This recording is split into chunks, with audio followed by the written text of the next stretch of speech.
Já estamos de volta ao vivo pelo Amazonsat. Eu estou aqui na companhia da ginecologista Adele Benzaquem, que vai falar com a gente hoje, nesse segundo bloco do programa, sobre puberdade precoce. Quando crianças realmente já começam a aparecer os sintomas da puberdade e os pais devem ficar atentos a isso para tratar juntamente com a criança isso aí.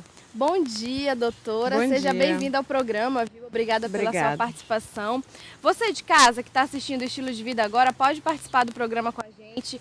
Envie suas perguntas, facebook.com/estilo de vida.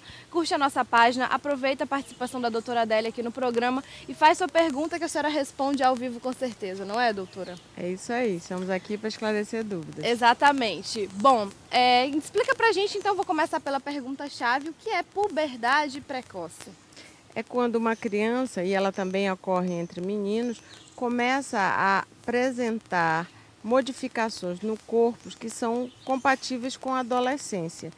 E se isso acontece em descompasso com a idade cronológica e a idade óssea da criança, isso é considerado então como puberdade precoce.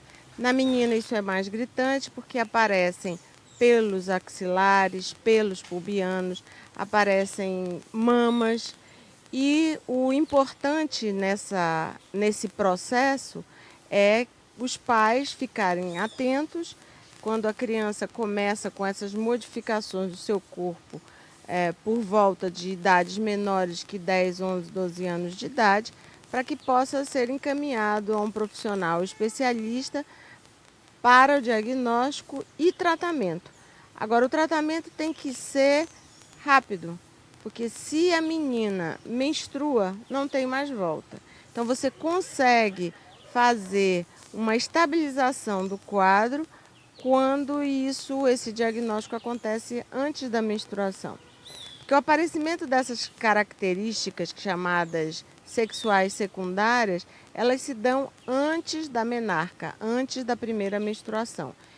Mas depois que a menstruação aparece é porque os ovários já passaram a produzir bastante hormônio, então isso não tem mais volta. Doutora Adélia, a gente pode considerar que isso vem acontecendo principalmente nos dias de hoje ou não? Realmente no passado também era comum essa puberdade precoce, já a puberdade aparecer nas crianças. Será que o estilo de vida mudou, a alimentação? Como realmente colocar o porquê disso? Por que isso está acontecendo? Na verdade, não existe uma estatística anterior para que possamos comparar. Mas é certo de que alguns alimentos que contêm hormônios, por exemplo, atualmente existem denúncias do uso de hormônio, por exemplo, nas criações de aves, o que poderia estar, no caso, provocando essa modificação no perfil da puberdade das crianças. A orientação que se dá é que nós que vivemos aqui no Amazonas, que se possa comer mais peixe, um peixe saudável que seja realmente da nossa região, né? Exatamente.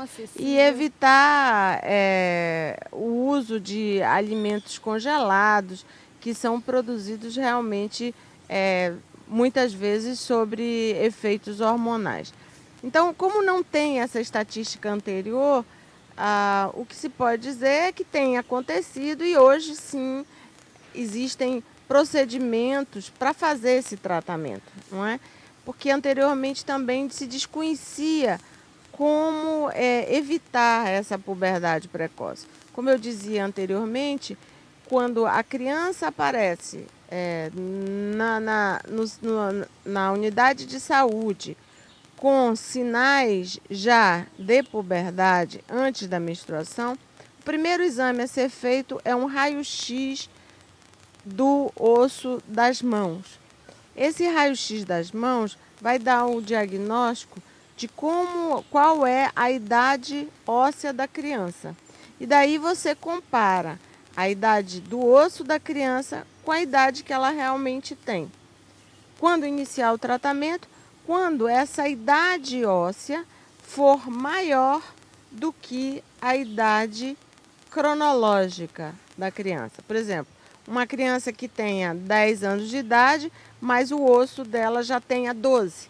Então já é um indício de que essa criança realmente está produzindo hormônios e que com isso o osso amadureceu. Porque um dos principais problemas da puberdade precoce é a baixa estatura das crianças.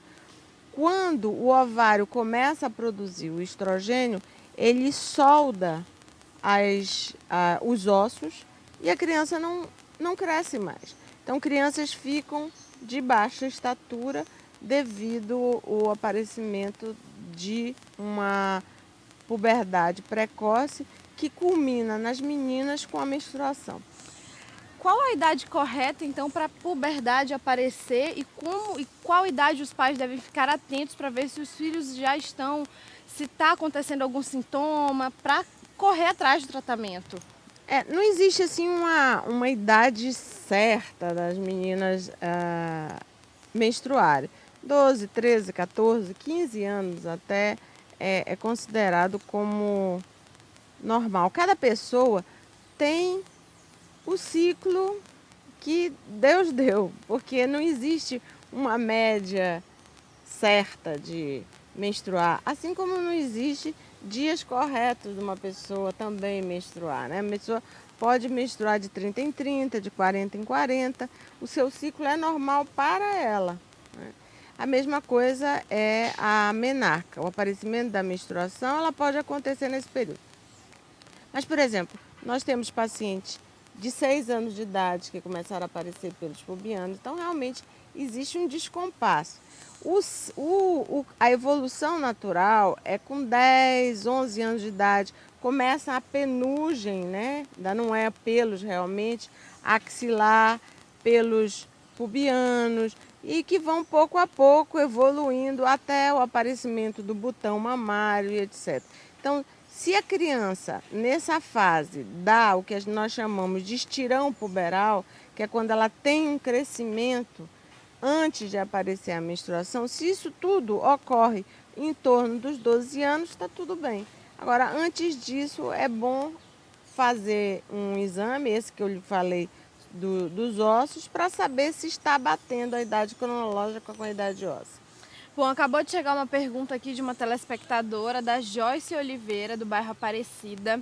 Ela quer saber, doutora, por que as meninas estão menstruando cada vez mais cedo? Obrigada, Joyce, pela sua participação. Eu acho que já foi respondido, porque a menstruação faz parte do quadro da puberdade precoce. Ou seja, a menstruação é o marco final da puberdade, né? Então, quando a criança menstrua, é porque o ovário já está funcionando plenamente. Tanto é que os tratamentos que se faz para a puberdade precoce é exatamente para inibir a produção de estrogênio por esse ovário. Então você dá um outro hormônio, que é o antagonista do estrogênio, exatamente para que esse ovário não funcione e, claro, com isso a pessoa não vai menstruar. E aí eu acho que já tinha respondido um pouco essa pergunta. Joyce, obrigada pela sua participação. Talvez ela ainda não estava assistindo, mas obrigada, Joyce, pela sua participação e pela sua pergunta.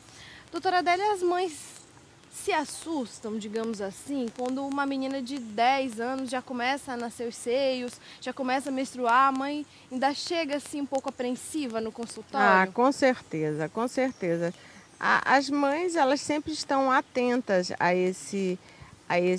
essas modificações no corpo das suas filhas. Mas principalmente porque nós vivemos numa sociedade extremamente injusta sobre alguns aspectos. Uma menina, quando ela já tem uma aparência, né, que tem seio, que deu uma crescida, muitas vezes isso pode ser uma das causas, né, com que aconteçam problemas do tipo de abuso sexual. Então eu gostaria até de aproveitar o seu programa, porque nós estamos exatamente nos 16 dias de ativismo contra a violência de gênero. Esses 16 dias que terminam agora, no dia 10 de dezembro, na segunda-feira, ele marca a luta contra a violência, onde se inclui, inclusive, a questão do abuso sexual. E só para deixar muito claro para o telespectador, é dizer que mesmo o sexo consentido em crianças abaixo de 14 anos é crime. Então, esse tipo de esclarecimento que tem que ser dado à população brasileira, porque se banaliza demasiado essa situação da atividade sexual e meninas são abusadas e muitas vezes por terem um corpo de mulher muito precocemente, elas podem estar sendo abusadas por pessoas indevidamente e criminalmente. Então, ter sexo com meninas de menos de 14 anos, pela lei brasileira, isso é crime, mesmo que o sexo seja um sexo consentido. E é assustador no estado do Amazonas o número de crianças, não só tendo relações sexuais, mas também sofrendo o abuso sexual. Eu acabo de vir na terça-feira de um trabalho a ser realizado através das Nações Unidas com policiais lá da cidade de Tabatinga, na Tríplice Fronteira, onde as estatísticas na cidade de Tabatinga é uma média de 2 notificados, de 2 abusos por mês, numa pequena cidade. Nossa. Como é lá. Então, primeiro que isso tem só os registrados, só né? os registrados, só os notificados, que a gente sabe que é apenas a ponta do problema, né? Que a maioria das mulheres, elas não denunciam, elas têm receio, por vergonha, por medo, inclusive, de perder o sustento, porque elas têm uma certa dependência econômica, muitas vezes, desse agressor, desse abusador, que muitas vezes pode ser o próprio marido, o próprio companheiro. Então, é um ciclo vicioso que existe no Brasil e que nós, mulheres, nesse momento dos 16 dias de luta contra essa violência que ainda acontece, estou aproveitando aqui seu programa para mandar essa mensagem de que existe delegacia especializada, existe o SAVAS e o SAVES em Manaus, que são instituições que recebem casos de abuso. Agora, também esclarecer que violência não é só a violência física. A violência, ela pode ser também uma violência psicológica, aquela violência de agressões verbais, aquela violência que muitas vezes é silenciosa, mas que talvez machuque mais do que um tapa. E durante esses 16 dias, doutora Adélia, quais os trabalhos foram realizados?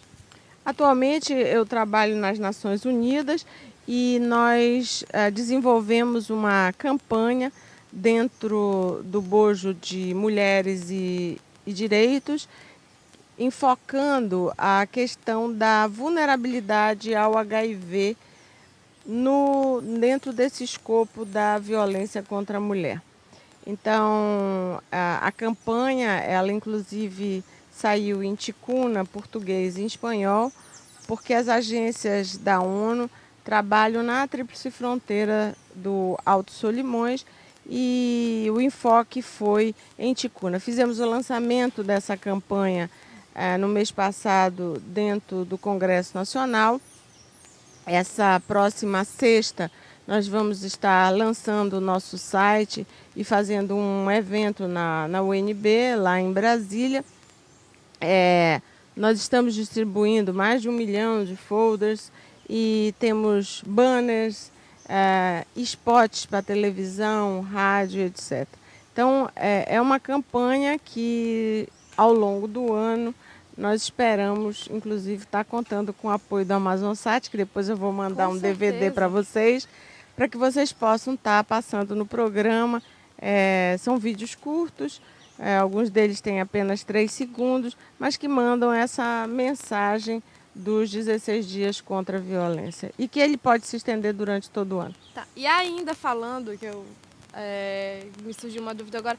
E a mulher, por exemplo, que estiver passando, está assistindo o programa agora, está passando por essa situação, mas não sabe quem procurar, não sabe o que fazer, porque a gente sabe que isso acontece, né? Não sabe realmente a quem recorrer. Tem um número de denúncia, algo assim, e como que ela vai ser amparada depois disso? Porque vem o medo de, eu não vou, depois que eu for lá e denunciar, ele vai vir me procurar e vai me bater e vai abusar de mim depois. Como que ela vai ser amparada depois, digamos, de uma certa denúncia?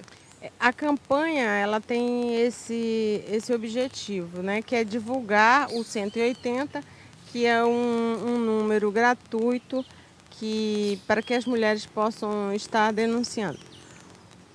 O Brasil tem a Lei Maria da Penha. Sim. Uma das características da Lei Maria da Penha é a proteção à mulher que sofre violência. E vai desde ter delegacias especializadas para isso, casas-abrigo e principalmente essa assistência psicológica e médica tão necessária. Então, quando a mulher consegue entrar neste fluxo que deveria ser bastante divulgado, né, nas cidades, nos municípios, ela tem essa proteção do Estado ou do município através dessas casas, e a Lei da Maria da Penha a protege no sentido de impedir a aproximação do agressor.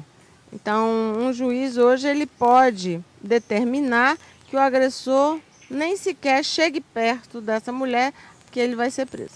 Porque eu penso que hoje em dia o medo não é nem da própria denúncia em si, é do que pode acontecer depois. Eu penso que esse é o grande medo. É muito comum, por exemplo, mulheres que depois retiram a queixa para libertar o agressor com medo das ameaças que são feitas para que, se ela não fizer isso, ela pode ter represálias, ela e sua família, né? Bom, doutora, o nosso tempo acabou, infelizmente. Esse assunto é extremamente amplo, assim como outro assunto também que a gente estava falando sobre puberdade precoce. Mas assim, eu agradeço a participação aqui no programa, viu? Obrigada. Parabéns pelo seu trabalho de divulgar e tentar ajudar o máximo possível pessoas que passam por essa situação, que a gente sabe que é complicado e que gera inúmeros prejuízos à saúde física e psicológica de uma mulher. Então, obrigada, tenha um ótimo dia e até a próxima. Tchau. Bom, daqui a pouco a gente vai voltar com muito mais informações, qualidade de vida para você e vários assuntos maravilhosos sobre saúde, prevenção, nutrição, beleza e muito mais. Até já!